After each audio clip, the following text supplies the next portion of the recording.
거기 누구 없어요? 저 좀 살려주세요. 한 소년이 지하 깊숙한 좁은 공간에서 다 죽어가는 목소리로 도움을 청했습니다.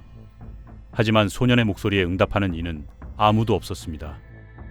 이 소년은 어떻게 해서 저 지하 좁은 공간에 들어가게 된 것일까요?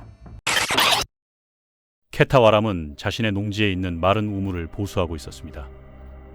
그는 농작물에 물을 대기 위해 물이 나올 만큼 깊이 우물을 파고자 했습니다. 그들이 살고 있는 모로코 북부의 산악 지역은 심각한 가뭄을 겪고 있었기 때문입니다. 그의 5살 배기 아들 라야는 호기심 많은 아이였습니다. 그는 두려움도 없이 주변을 돌아다니며 놀고 있었습니다. 케타의 아내와 아이들은 들판과 집 사이를 오가며 우물을 파는 그의 일을 도왔습니다. 그들은 몇 년째 계속된 지역적 가뭄 속에서 살아가고 있었으며 물은 생존을 위한 절대적인 필요 요소였습니다. 어느 날 케타가 들판으로 나왔을 때 놀고 있어야 할 라얀이 보이지 않았습니다. 처음엔 집에 갔을 거라 생각했지만 아내도 아이를 보지 못했다고 했습니다. 그들은 처음엔 별일 아닐 거라 생각하며 아이를 찾기 시작했습니다. 그러나 아이가 자주 가던 곳들을 모두 찾아도 보이지 않자 불안감이 몰려왔습니다. 이 짧은 시간에 어디로 간 걸까? 가족들은 필사적으로 땅을 수색했습니다. 그때 멀리서 희미한 울음소리가 들렸습니다. 소리를 따라가던 그들은 라얀의 작은 발자국을 발견했습니다. 그 끝은 바로 케타가 파고 있던 좁은 우물이었습니다.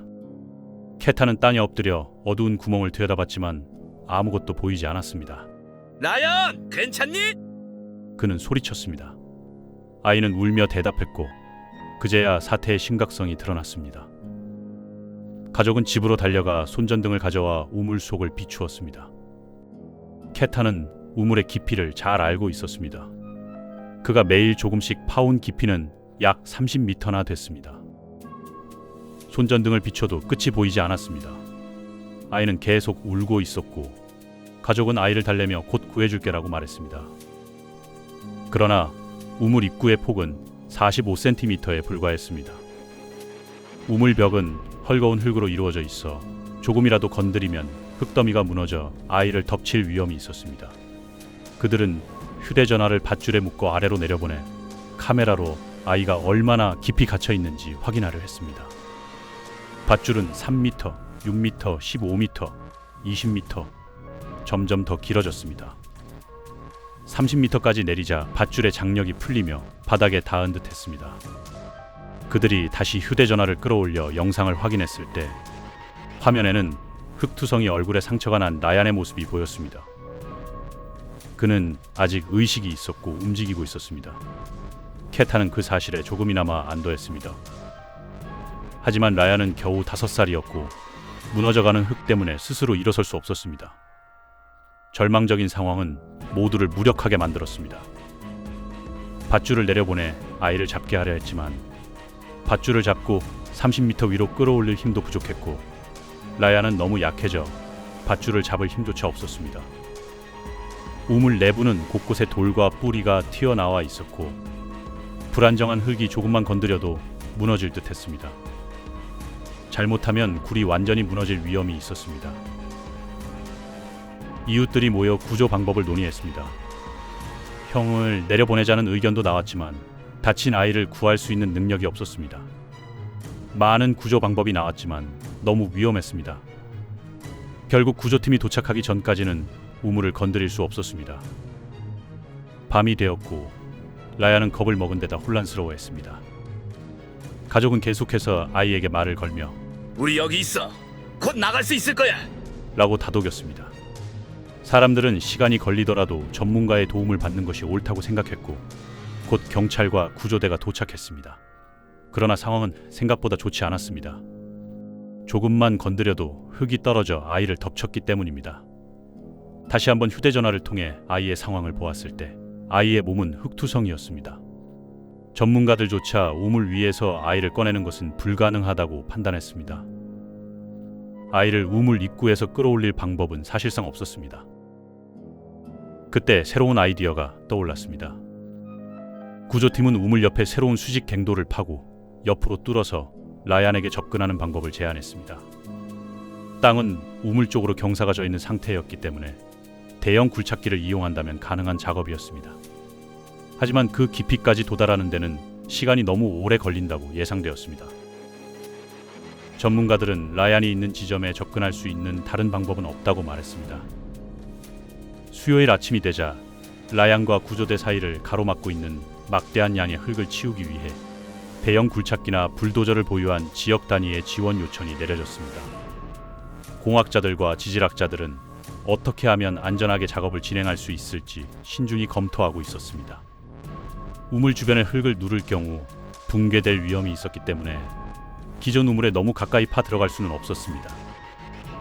그렇다고 너무 멀리서 파기 시작하면 라얀을 구하기 위해 기존 우물과 정확한 각도와 깊이로 연결하기가 거의 불가능했습니다. 하루가 지나며 본격적인 굴착이 시작되자 더 많은 장비와 작업자들이 현장에 도착했습니다. 목표는 가능한 한 신속하게 참호를 파내는 것이었지만 동시에 세심함과 정확함이 요구되었습니다. 절박한 상황 속에서 이는 매우 어려운 과제였습니다. 굴착이 진행되는 동안 라얀의 상태를 실시간으로 확인하기 위해 카메라가 우물 안으로 내려졌습니다. 작업자들은 작은 실수 하나가 아이에게 치명적인 결과를 초래할 수 있다는 두려움 속에서 극도의 긴장과 피로를 견디며 작업을 이어갔습니다. 하루 종일 굴착 작업이 계속되었고 구조팀은 점점 라얀이 있는 위치에 가까워지고 있었습니다. 가족들은 현장을 지키며 라얀에게 말을 걸어 계속 위로하고 용기를 북돋아 주었습니다. 그들은 이 놀라운 구조 작업이 곧 아이에게 닿을 것이라 굳게 믿고 있었습니다. 그러나 안타깝게도 그것은 결코 쉬운 일이 아니었습니다.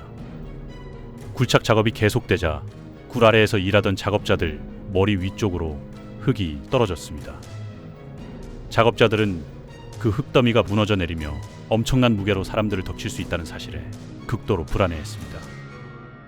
결국 그 돌출된 흙 구조물은 너무 위험하다고 판단되어 그 아래에서는 더 이상 작업을 진행할 수 없게 되었습니다. 대신 시간이 걸리더라도 천장을 덮지 않고 하늘이 보이게 수직으로 파내려가는 것으로 계획을 수정했습니다. 굴 모양으로 파내려가던 흙더미는 위쪽이 완전히 드러나 하늘이 보이게 되었습니다. 이 과정에서 대량의 흙이 참호 안에 쌓이게 되었고 우선 그 흙을 처리해야 했습니다. 작업구역 주변에는 흙더미가 산처럼 쌓였고 이를 멀리 옮겨 공간을 확보하기 위해 또 다른 중장비들이 투입되었습니다. 시간은 흐르고 수요일이 지나 목요일이 되었지만 구조는 더디게 진행됐습니다. 라얀은 점점 약해지고 있었습니다. 구조팀은 작은 음식과 물을 묶어 내려보냈으며 산소가 부족해질 것을 대비해 산소관을 설치했습니다.